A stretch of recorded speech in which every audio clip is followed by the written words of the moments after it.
Book one is all about the books that I read for the last 40 years. And today I have my special guest. Over the 36 years of experience practicing teaching and meditative and martial arts, founder of the Northwest Fighting Arts Portland Tai Chi Academy, none other than Mr. Jeff Patterson. Welcome, Mr. Jeff, on Book 101 Review. And can you please introduce more about yourself that I miss?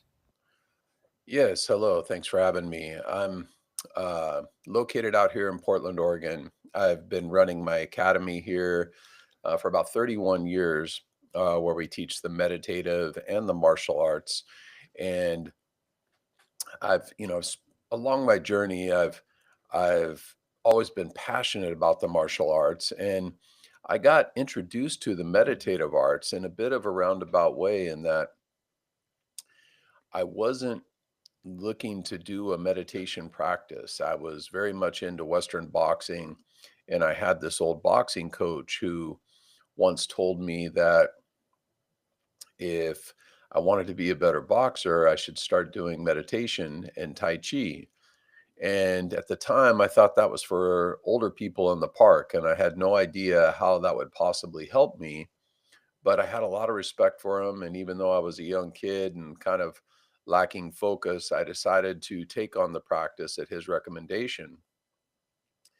And not only did it change my skill level in the ring with my boxing, but it started molding me in other areas in my life that I never would have expected. And so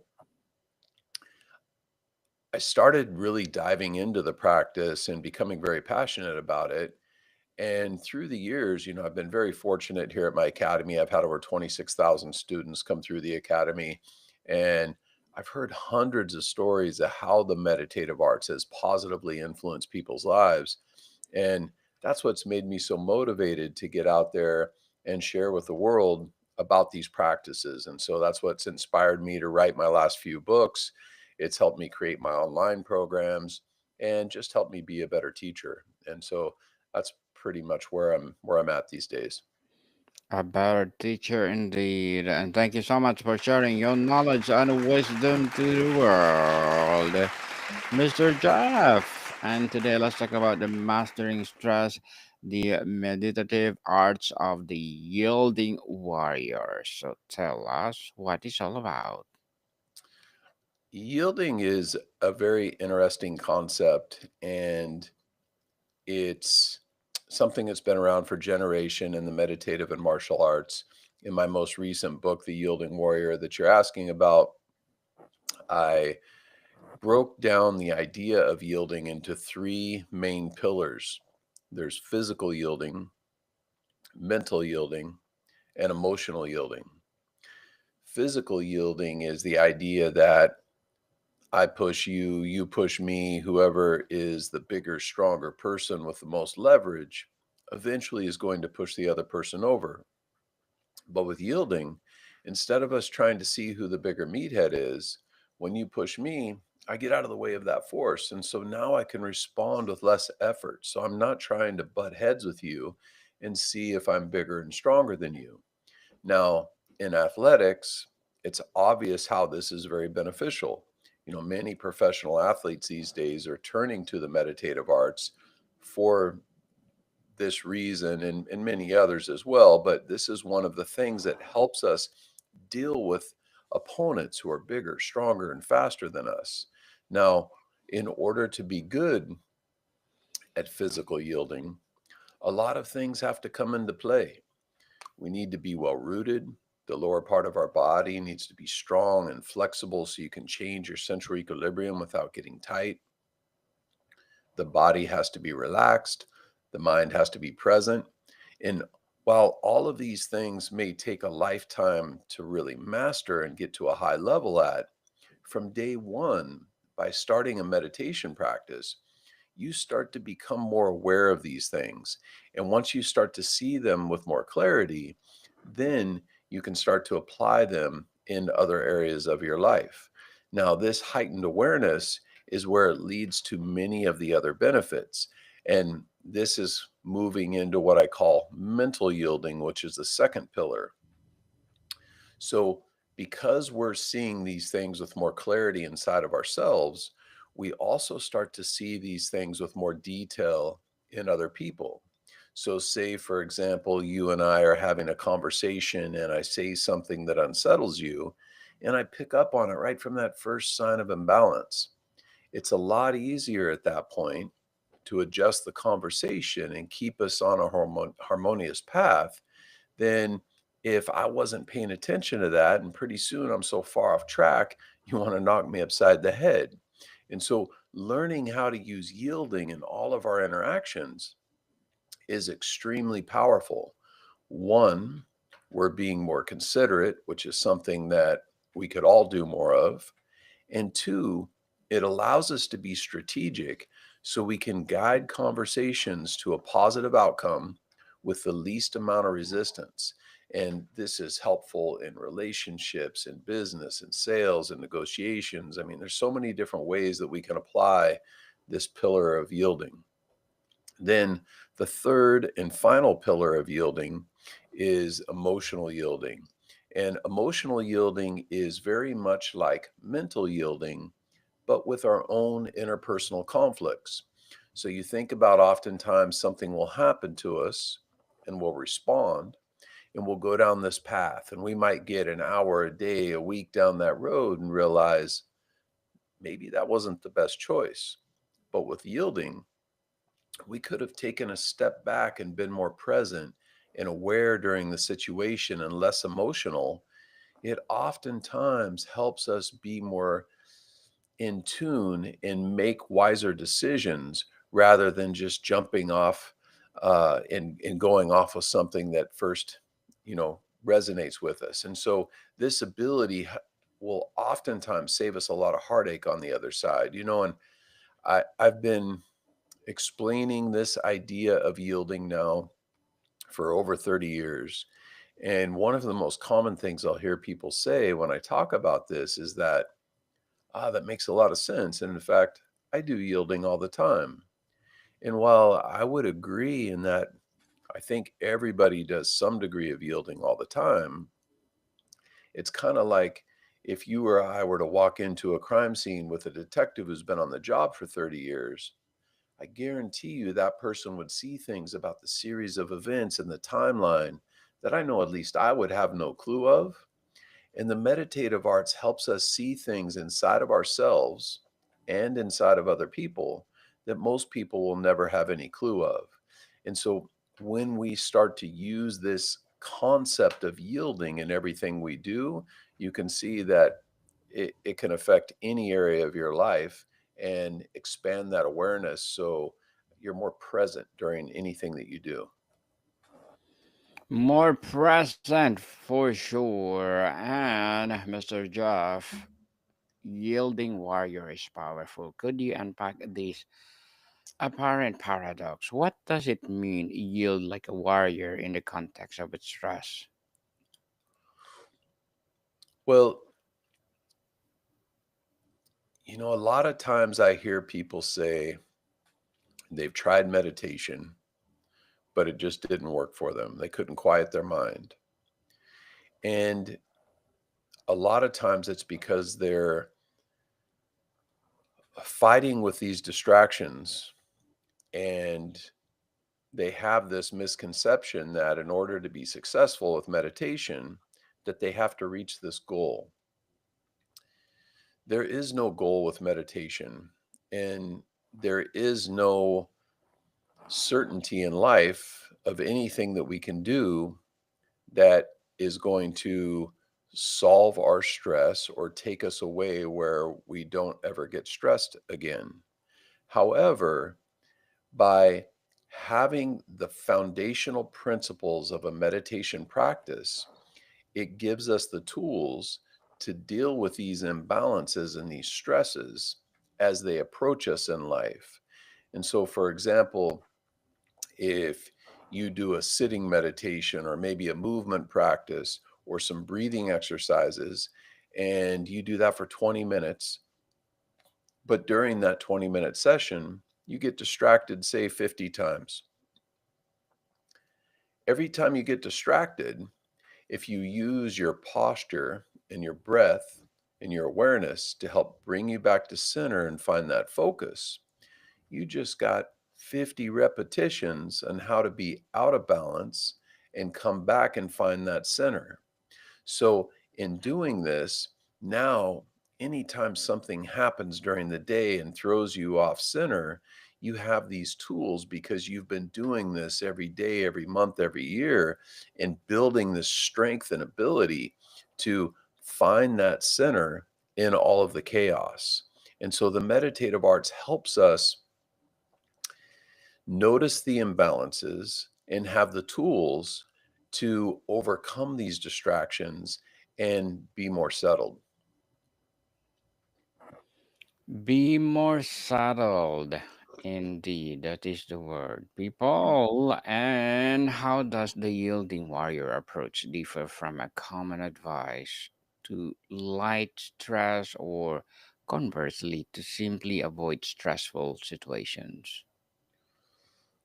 Well, I touched on this a little bit in that I don't think we can ever avoid stress. It's always going to be there, but having these underlying principles that help us build a solid foundation. Now that stress can be out there, but we're stronger so we can deal with it. Sometimes somebody stubs their toe and it ruins the rest of their day. And other times somebody can, lose one of their legs and they still live the rest of their life positive and happy and putting a lot of positive energy into the community. We learn how to deal with stress by having a strong foundation. And in any kind of meditation practice, there's 5 pillars of the practice, and I call these the 5 regulations. They're regulating the body, regulating the breath, regulating the mind, regulating the energy, and regulating the spirit. And briefly, I'll talk about what these mean. So, regulating the body is where we often start with new practitioners because it's something where we can see immediate results. And what I mean by this is if you think about a time when maybe you're at your computer for 3 or 4 hours and your shoulders are rounded forward and you start to feel a little bit lethargic and maybe your neck's getting sore and depleted. And then another time when the most important person in your world walks in the room and your body perks up and you feel like you're on top of the world. Well, these two different energetic states, we are in 100% control of all day, every day.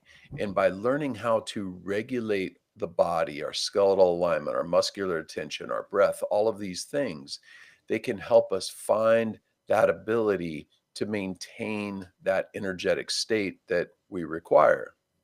Now, on a little bit of a deeper level of body regulation, is maintaining some sort of muscular structure and flexibility in the body, eating a healthy diet, getting an appropriate amount of sleep.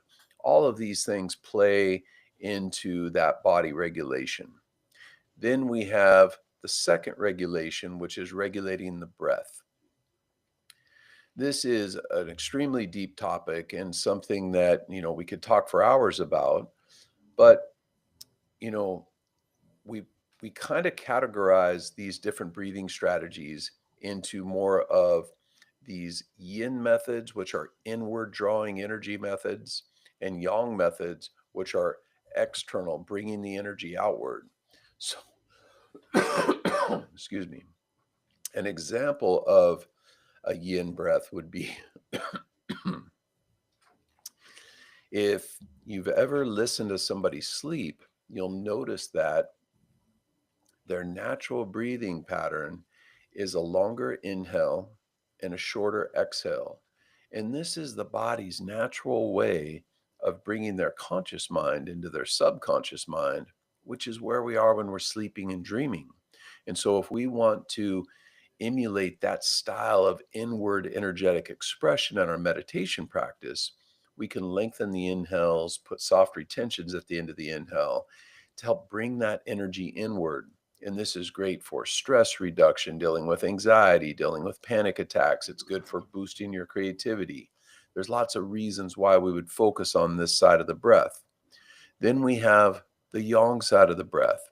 This is more aggressive. It's kind of like if you've ever had to push your car, you pick up something heavy, your natural instinct is to exhale and put tension into the breath and make it audible. And this helps generate power. Now, when you can learn how to use the breath as a tool, we can use it to help regulate our physical, mental, and emotional well being throughout the day. And so the second pillar is very vital in our practice. And then the third regulation is regulating the mind. And regulating the mind is a very deep topic as well, and something that you'll study for as long as you do a meditation practice. And we already touched on this a little bit about distractions. And once we learn to never avoid the distractions, but how to guide these distractions, it can cause us a lot less stress and a lot less heartache in our lives because we know how to handle these imbalances. There's this story of these two monks who are walking down this dirt road after a huge rainstorm, and they come up to this big mud puddle.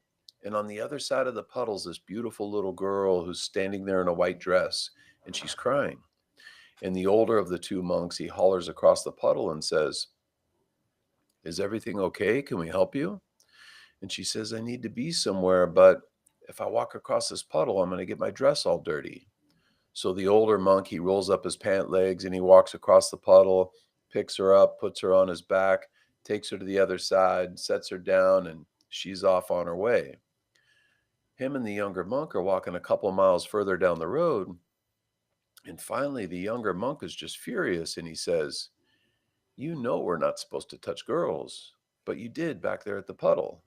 And the older monk looks down and says, "You're still thinking about that girl? I left her back there at the puddle." And how many times in life do we need to get 2 miles down the muddy road before we realize we need to let that thing go? And so learning how to regulate the mind is a very important pillar in your practice. And then the fourth regulation is regulating the energy. And this is an extremely deep topic, and we could literally talk for hours about this one regulation. The basic idea of regulating the energy is once you've developed a competent level of regulating the body, the breath, and the mind, we now have the tools to circulate the energy in the body, to lead it inward, to extend it outward, to get different results in our practice.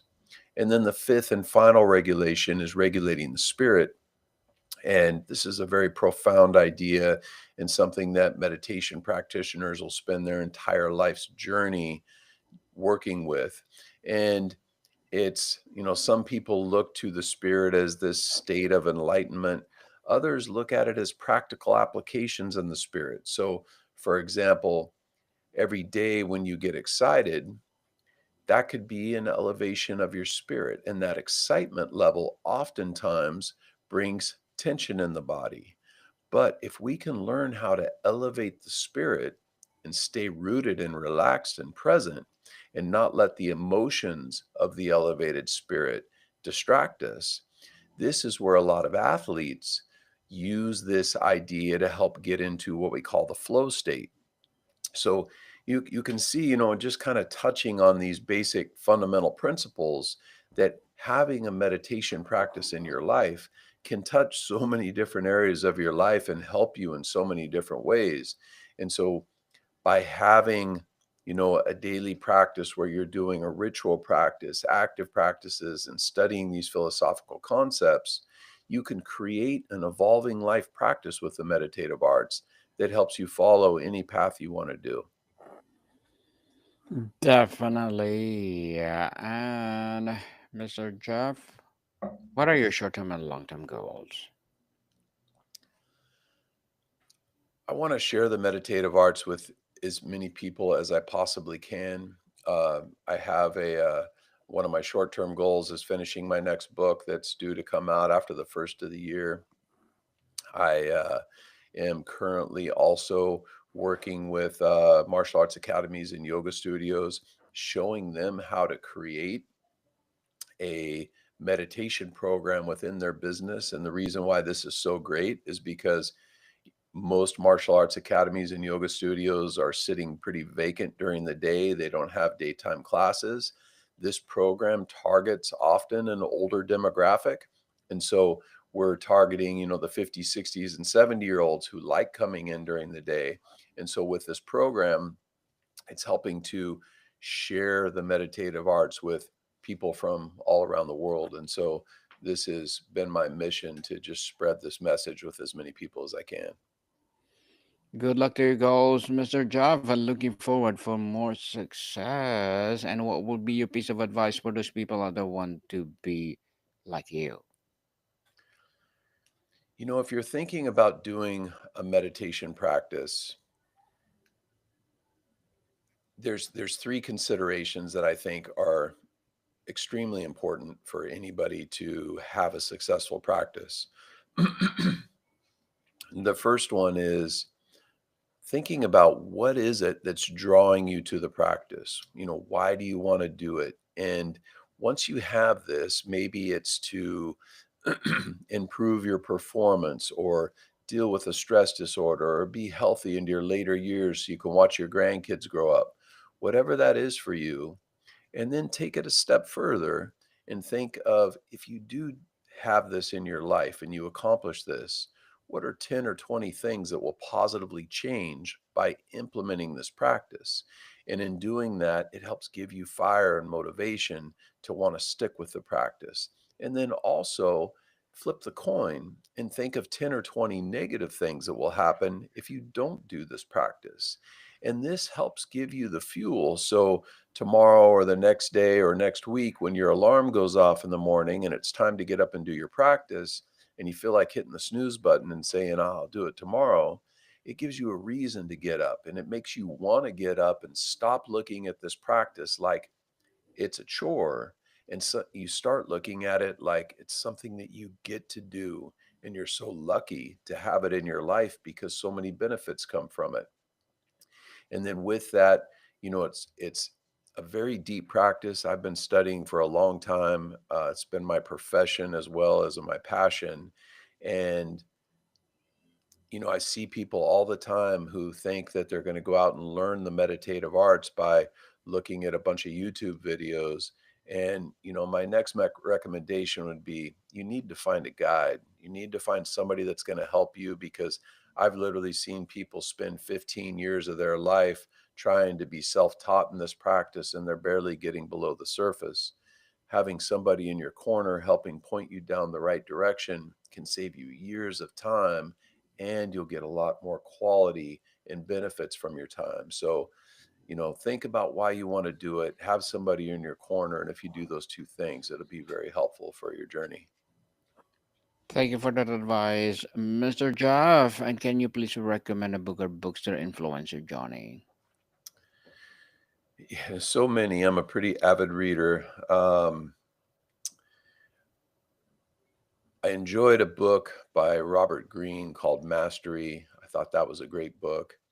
Um, Dr. Yang Jingming has written some great books on the meditative arts and Qigong that I've really enjoyed. Um, there's a couple for you. Thank you for that recommended books, Mr. Jeff. And to wrap up our discussion for today, if you could leave our audience with one simple but profound invitation from Yielding Warriors Path to start mastering stress, what would it be? Well, if anybody's interested in these ideas, I'm giving away a free copy of my most recent book, The Yielding Warrior. Just go to theyieldingwarrior.com/book. And if you pay for shipping and handling, we'll send out a copy. And if you don't want a physical copy, you can go to the website here on the screen, and you can download a digital copy there. Also, We have a 2-week trial where you could go into and look at how to create an evolving life practice with the meditative arts and what are some of the philosophical ideas and how to build a practice around your lifestyle. And so you can check that out on the website as well. Yes, people, let's support Mr. Jeff. And thank you so much for sharing your knowledge and wisdom to the world. So, can you please invite our listeners to support your business, your advocacy, or whatever projects that you're doing right now? Yeah, just the 2 projects I just mentioned would be great, if you want to get a copy of the book or check out the online programs. Yes, people, let's support Mr. Jeff Patterson because if you support him, for sure, more and more empowering advocacy will rise. So, Mr. Jeff, thank you so much for your time. Thank you, sir. Body count, people, see you soon.